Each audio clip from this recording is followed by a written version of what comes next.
The government has no plans to repeal the Online Safety Act and is working closely with Ofcom to implement the Act as quickly and effectively as possible to enable UK users to benefit from its protections. This video is going to be a complete and utter rant, but I am sick of this. I am fed up. So to rewind a little bit, the UK government has implemented these new rules that mean that if you were to access any website that maybe possibly perhaps contains any adult content whatsoever, you have to provide a form of identification.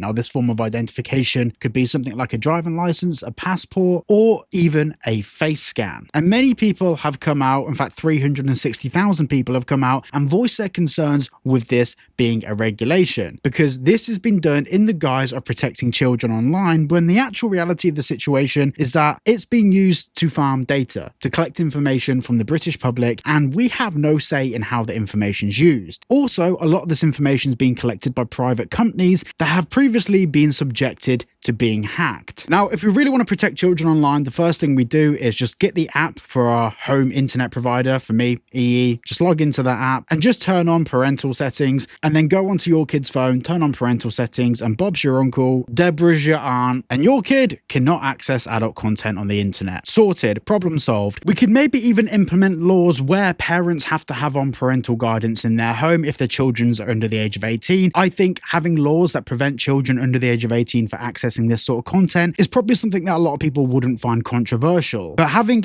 everyone submit their personal identification online was absolutely insane. And most people with a functioning cognitive brain realize this too. So we have the online petition. Now, the online petition, like I said actually in the video that came out earlier today, could be really useful, but I believe it's for the most part probably pointless. And to be fair, I got a bit of backlash for saying that, but I rest my case. The UK government have just responded to the petition. Now, surprisingly, the government responded in a very, very fast manner. Usually it takes them about a week and a half to respond to these petitions, and normally these petitions don't even reach 100,000 signatures before the government issues a response. In this instance, we've gone over 3.5 times the minimum requirement for this topic to get discussed in Parliament, and in this instance the government have totally shat all over the British public, and this is the government's response. I would like to thank those who signed the petition. It is right that the regulatory regime for in-scope online services takes a proportionate approach, balancing the protection of users from online harm with the ability for low-risk services to operate effectively and provide benefits to users. While a proportionate response would be enforcing something where ISPs and parents have to protect their children with online parental guidance on their internet service providers' boxes or on the child's actual device itself, not mass surveillance. The government has no plans to repeal the Online Safety Act and is working closely with Ofcom to implement the Act as quickly and effectively as possible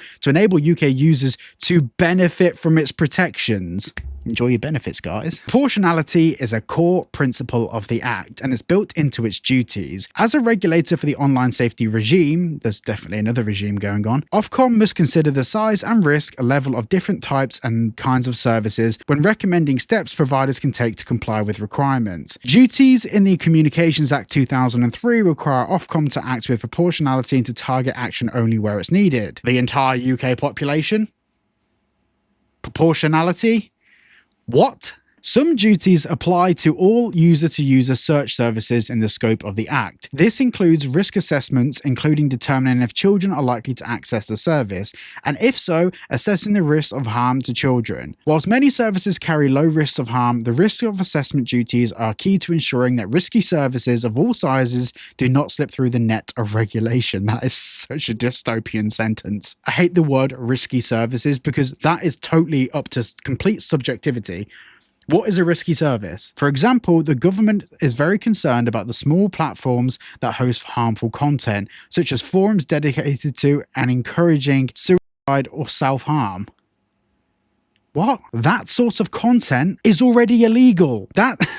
That doesn't mean that every single person in the UK needs to submit their passport to use the internet or use any site where there could possibly be some adult content. It's absurd. Exempting small services from the Act would mean that the services like these forums would not be subject to the Act's enforcement powers. No one's asking them to exempt small services from the Act. That's not what the petition's for. Even forums that might seem harmless carry potential risks, such as where adults come into contact with child users. Okay, give us some examples, explain what the core issue is there, and then find a way to resolve it. Once again, the biggest place and the biggest issue I've heard with stuff like that happening are games like Roblox, a game which is designed primarily for children and adults shouldn't be using. The problem there isn't the children using it, it's the adults using it. And more to the point, you don't need your passport to play Roblox. So that's not fixing that problem. That's not fixing an issue. Once providers have carried out their duties to conduct risk assessments, they must protect the users of their service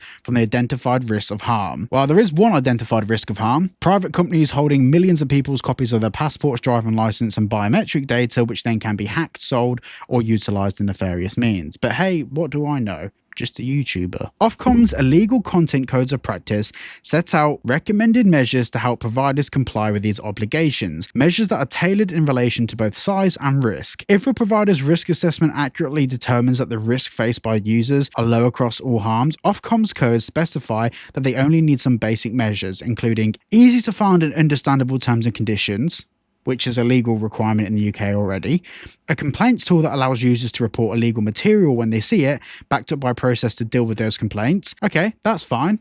Still not seeing the requirement for a passport. The ability to review content and take it down if it's illegal or breaches their terms of service. Well, every platform so far that's asked me for ID already has that. A specific individual responsible for compliance who Ofcom can contact if needed. Most businesses that they're targeting already have that. That's the end of their criteria. So there's already laws, regulation, and compliance standards that fall into all of those categories. This act doesn't help with the introduction of these things. This act does nothing for those things. Where a children's access assessment indicates a platform is likely to be accessed by children, a subsequent risk assessment must be conducted to identify measures for mitigating risks. Okay, so why is this not on every single application that children are using today?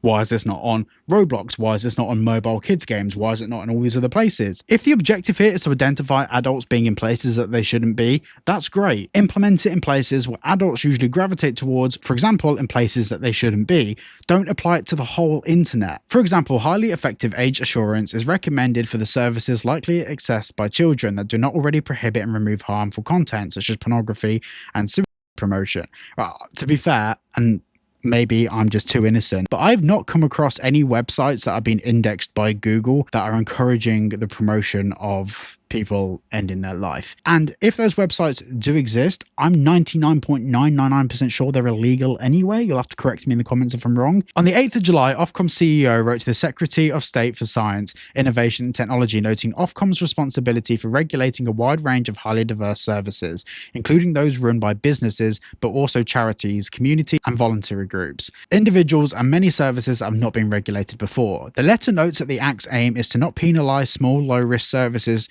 trying to comply in good faith. Ofcom and the government recognise that many small services are dynamic small businesses. What? So the rest of this goes on about how this affects small businesses. This is not why people are signing it. This isn't just being applied to small businesses. This is being applied to every single resident of the UK that tries to access anything online that is a place where adult content may exist in some capacity. An issue that can be fully, completely and entirely resolved just by implementing safety guidelines through the app that's already on our phone for our home internet routers and going onto your child's phone and turning on parental controls. That will fix like 95 to 99% of the issue. The government will continue to work with Ofcom towards the full implementation of the Online Safety Act 2023, including monitoring proportionate implementation.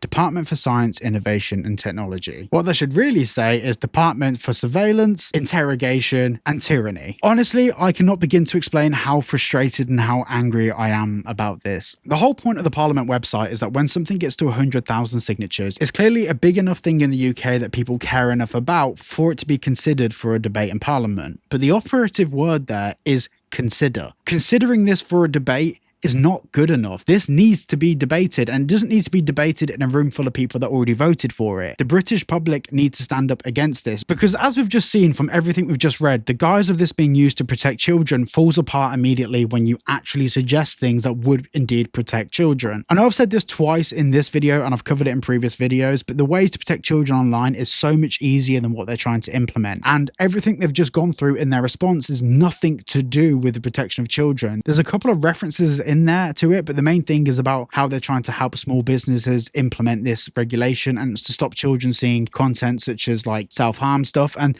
there's already laws that prevent this, and it gets to the point where yes, they could implement all sorts of laws. They can entirely ban the internet and prevent this issue in its entirety, but there is such thing as too far. And the idea that we have to trust millions of private companies with a copy of our face scan, a video of ourselves, our driving license, or even our passport in some instances, that's not the answer. I am beyond words. I'm beyond words. The only thing I can say is everyone keep signing this petition. Keep signing the petition, because at least the government has responded. I don't think it's going to do anything. There's not really much else we can do other than create noise. We need to create noise because this needs to be addressed. This is absolutely diabolical. Absolutely diabolical. If you want to get around the Online Safety Act and you are of age to be accessing the content in its entirety, according to our UK government, you can use the link down below for private internet access. If you use that link and get a VPN through private internet access, the channel gets a small commission, and I've been using it now for just over a year and I've loved every second of it. You'll get 2 months free and you'll save yourself 83% off. So yeah, thank you for watching.